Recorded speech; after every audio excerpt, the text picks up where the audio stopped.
Bonjour à tous, troisième épisode Culture Compliance. Laurent Luce aborde aujourd'hui le thème Supply and Comply ou comment intégrer la compliance dans l'environnement achat. Absolument, salut Gérard. Alors Laurent, pourquoi insister sur le thème Supply and Comply et particulièrement le département achat? Alors je rappelle que les fournisseurs, les sous-traitants, ce sont des tiers qu'il faut analyser dans le cadre de l'évaluation des tiers. Les services achats, les services procurement sont bien sûr impactés par les informations qui vont venir du service conformité. Et on le voit chez Altares Dun & Bradstreet, les analyses de conformité, le score de conformité doit être immédiatement proposé à ces équipes-là. Mais alors comment le service achat est directement impacté? Le processus de choix de fournisseur est grandement changé. Et je rappelle que le KYC, elle doit accélérer, elle ne doit pas freiner autant les processus business que les processus de choix de fournisseurs. Alors comment ces services sont aujourd'hui impactés? Eh bien aujourd'hui, les indicateurs de conformité, le score de conformité, il est nécessaire, il est requis par les acheteurs, visuellement, dans leurs applications métiers, il y en a certaines qui existent, afin de pouvoir jauger immédiatement s'ils peuvent continuer à travailler ou pas avec un fournisseur ou entamer une relation d'affaires avec un fournisseur. Ça change totalement le paradigme aujourd'hui des acheteurs qui doivent non seulement avoir des données financières, capitalistiques, on les fournit chez Altares Dun & Bradstreet, mais également avoir les données de conformité, d'analyse de KYC pour pouvoir prendre une décision complète et juste. Mais alors du coup, dans le processus conformité, c'est plutôt le service conformité qui devrait être impacté? Absolument, sauf que le workflow des acheteurs, il change totalement. Alors on va rentrer dans le détail. Le processus de conformité, il émane des services conformité, je le rappelle, avec les 5 indicateurs, le score de conformité, ils ont le rapport de conformité. Mais ce qui se passe, c'est que les services achats, et particulièrement les achats qui sont hors du territoire, ils doivent être analysés rapidement, immédiatement par les acheteurs.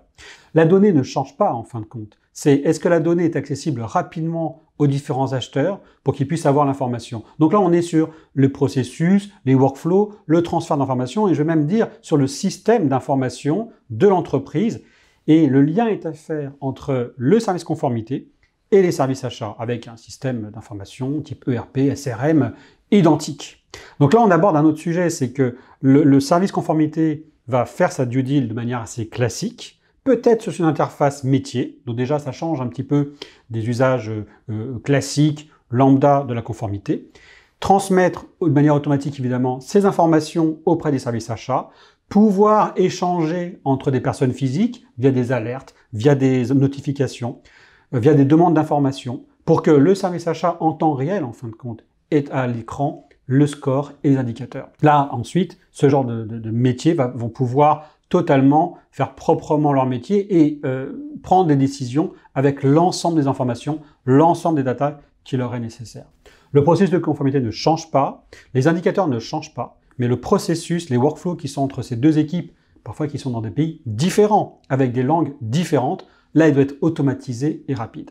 Je rappelle que prendre du retard sur un fournisseur, c'est mettre en péril une chaîne de production et derrière des clients.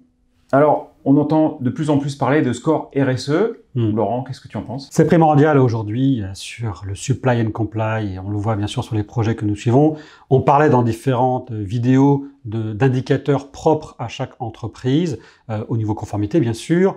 Bien sûr, il y a aujourd'hui d'autres indicateurs qui peuvent venir compléter le score de conformité. On parle de plus en plus du score RSE.